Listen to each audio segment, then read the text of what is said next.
ଯେତେବେଳେ ମୁଁ ଏ ବଙ୍ଗଳାଟିକୁ ଭଡ଼ାରେ ନେଲି, ଲୋକେ ମୋତେ କହିଥିଲେ ଏ ଘର ରାତିରେ ଜୀବନ୍ତ ହୋଇଯାଏ। ହେଲେ ମୁଁ ଏହାକୁ ବିଶ୍ୱାସ କରିନଥିଲି। କିନ୍ତୁ ସେଦିନ ଏହା ସତ ହେଲା। ଏ ଘରକୁ ମୁଁ ଜୀବନ୍ତ ହେବାର ଦେଖିଲି, ଆଉ ଏହା ମୋତେ ବାଧ୍ୟ କରିଦେଲା ବିଶ୍ୱାସ କରିବା ପାଇଁ। ଯେତେବେଳେ ମୁଁ ଏହାକୁ ନିଜ ଆଖିରେ ଦେଖିଲି। ପେଶାରେ ମୁଁ ଗୋଟେ ଲେଖକ, ସେଥିପାଇଁ ମୋ ନୂଆ ନୋଭେଲଟି ଲେଖିବା ପାଇଁ ମୁଁ ଏକ ଶାନ୍ତ ଜାଗା ଖୋଜୁଥିଲି। ସେଥିପାଇଁ ମୁଁ ସ୍ଥିର କଲି ଏକ ଛୋଟ ଗାଁରେ ରହିବା ପାଇଁ। ଖୋଜୁ ଖୋଜୁ ମୋତେ ଏଇ ବଙ୍ଗଳାଟି ମିଳିଲା, ଆଉ ତା ପୁଣି ବହୁତ ଶସ୍ତାରେ। ବଡ଼ ଘର, ଶାନ୍ତ, ଆଉ ପୁଣି ବହୁତ ଶସ୍ତାରେ। ହେଲେ ଲୋକେ କହିଥିଲେ ଏହି ଘର ରାତିରେ ଜୀବିତ ହୋଇଯାଏ। ମୁଁ ଭାବିଲି ଲୋକମାନେ ଉଡ଼ା କଥା କହୁଛନ୍ତି ମ, ଭୟ ସୃଷ୍ଟି କରିବା ପାଇଁ। ମୁଁ ତ ବହୁତ ଖୁସି ଥିଲି, କାହିଁକି ନା ମୁଁ ଯେମିତି ଜାଗା ଖୋଜୁଥିଲି ମୋତେ ମିଳିଯାଇଥିଲା, ଆଉ ତା ପୁଣି ମୁଁ ଏକ୍ସପେକ୍ଟ କରିଥିବାରୁ ବହୁତ କମ୍ ରେଟ୍ରେ। ପ୍ରଥମ 2 ଦିନ ସାଧାରଣ ଥିଲା। ଅବଶ୍ୟ ରାତିରେ ହାଲକା ଶବ୍ଦ ହୁଏ, ମୁଁ ଶୁଣିଛି, ହେଲେ ତାକୁ ଧ୍ୟାନ ଦେଇନି। ଯେହେତୁ ପୁରୁଣା ଘର, ମୁଁ ଏ କଥାକୁ ଏଡ଼େଇ ଦେଇଥିଲି କି କିଛି ଗୋଟେ ସାଉଣ୍ଡ ହେଉଥିବ, ମୁଁ ଭଲସେ ସଫା କରିନି। କିନ୍ତୁ ତୃତୀୟ ଦିନ ରାତିରେ ହଠାତ୍ ମୋ ନିଦ ଭାଙ୍ଗିଗଲା। ଘଣ୍ଟାକୁ ଦେଖେ ତ ସମୟ 2:13।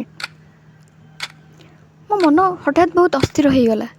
ଆଉ ଠିକ୍ ସେତିକିବେଳେ ମୁଁ ଏକ ଶବ୍ଦ ଶୁଣିଲି। ନିଃସନ୍ଦେହ ଚାଲୁଥିବା ପାଦ ଶବ୍ଦ। ହେଲେ ଏତେ ରାତିରେ ପାଦ ଶବ୍ଦ କେଉଁଠୁ ଆସିଲା? ମୁଁ ତ ଏଇ ବଡ଼ ବଙ୍ଗଳାରେ ଏକା ରୁହେ। ମୁଁ ହଠାତ୍ ଡରିଗଲି। ହୁଏତ ଚୋର ଖଣ୍ଟ ହୋଇପାରନ୍ତି, ଲୁଟିବା ପାଇଁ ଆସିଛନ୍ତି। ସେଥିପାଇଁ ମୁଁ ଧୀରେ ଧୀରେ କବାଟ ଖୋଲିଲି। ଖୋଲିକି ଦେଖେ ତ କିଛି ପାଦ ଚିହ୍ନ ଦେଖାଯାଉଥିଲା। ମୁଁ ଭାବିଲି ଲାଇଟ୍ ଅନ୍ କରିକି ଦେଖିବି କିଏ ସେ ଯିଏ ଏତେ ରାତିରେ ମୋ ଘରେ ବସିଛି। ମୁଁ ଯାଇ ଲାଇଟ୍ ସୁଇଚ୍ଟିକୁ ଅନ୍ କରିଦେଲି। ହେଲେ ଦେଖେ କିଛି ନାହିଁ। ନା ସେ ପାଦ ଚିହ୍ନ, ନା ସେ ଶବ୍ଦ। ସବୁ କୁଆଡ଼େ ଉଭେଇଗଲା। ଏହା ଦେଖି ମୁଁ ହଠାତ୍ ବହୁତ ଡରିଗଲି।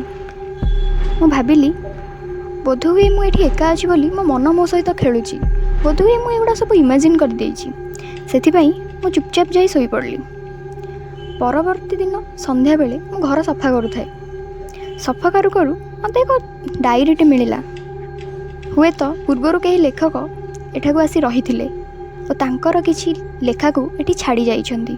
ମୁଁ ଡାଏରୀ ଖୋଲି ଦେଖେ ତ ସେଠି ଲେଖା ହେଇଛି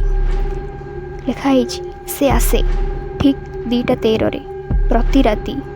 ସେ ଚାଲେ, ମୁଁ ତା ପାଦ ଶବ୍ଦ ଶୁଣିପାରେ, ହେଲେ ତାକୁ କେବେ ଦେଖିପାରିନି। ଏବେ ମୁଁ ଠିକ୍ ବୁଝିପାରୁଛି, ସେ ମୋତେ ମାନସିକ ଭାବେ ନିୟନ୍ତ୍ରଣ କରୁଛି। ଯଦି ତୁମେ ଏହା ପଢ଼ୁଛ, ଦୟାକରି ଏଠାରୁ ଚାଲିଯାଅ। ନିଜକୁ ବଞ୍ଚାଇବାକୁ ଚାହୁଁଥିଲେ ଏଠାରୁ ଚାଲିଯାଅ। ଏ ଲେଖା ଦେଖି ମୁଁ ହଠାତ୍ ଡରିଗଲି। ଆଉ ପୂର୍ବ ଦିନର ରାତି କଥା ମୋ ଆଖି ଆଗରେ ନାଚି ଉଠିଲା। ମୁଁ ଭାବିଲି ନା, ସେ ଯାହା ବି ହଉ ଏ ଘର ମୁଁ ଛାଡ଼ିଦେବି। ସେଦିନ ରାତିରେ ମୁଁ ଚେଷ୍ଟା କଲି ଏ ଘରକୁ ଛାଡ଼ିବା ପାଇଁ। କିନ୍ତୁ ମୁଁ ଯେତେବେଳେ କବାଟ ଖୋଲିବାକୁ ଟ୍ରାଏ କଲି, କବାଟ ଆଉ ଖୋଲିଲାନି। ମୁଁ ଖୋଲି ପାରିଲିନି ସେ କବାଟ। ମୋ ଫୋନ୍ ଦେଖିଲି, ସେଥିରେ ସିଗ୍ନାଲ୍ ନାହିଁ। ଏବେ ଘଣ୍ଟା ଚାଲୁଥାଏ। ଟିକ୍ ଟିକ୍, ଠିକ୍ ଆସି ବାଜିଲା 2:13। ଏବଂ ଏବେ ମୁଁ ଏଇ ଭିଡ଼ିଓ ରେକର୍ଡ଼ କରୁଛି। ଯଦି ଏହା ଆପଣଙ୍କ ପାଖେ ପହଞ୍ଚେ, ଦୟାକରି କାହାକୁ ଏଠିକି ପଠାଇବେ ନାହିଁ, କାରଣ ସେ ଆସୁଛି। ଆସିଗଲା ସେ। ଯଦି ଆପଣ ଏଇ ଘରେ ଥାନ୍ତେ, ଆପଣ କ'ଣ କରିଥାନ୍ତେ? ଘର ଛାଡ଼ି ଚାଲି ଯାଇଥାନ୍ତେ କି ରହିବେ ରାତି 2ଟା ବାଜିବା ପର୍ଯ୍ୟନ୍ତ? ଯଦି ଭିଡ଼ିଓଟି ଭଲ ଲାଗିଛି, ଲାଇକ୍ କରନ୍ତୁ, ସବସ୍କ୍ରାଇବ୍ କରନ୍ତୁ ଏବଂ କମେଣ୍ଟରେ ଲେଖନ୍ତୁ ଆପଣଙ୍କ ଜୀବନର କିଛି ଏମିତି ଅଦୃଶ୍ୟ ଅନୁଭବ। ମୁଁ ଏହା କହିଦେବାକୁ ଚାହୁଁଛି ଯେ ଏହି କାହାଣୀଟି କାଳ୍ପନିକ ଅଟେ।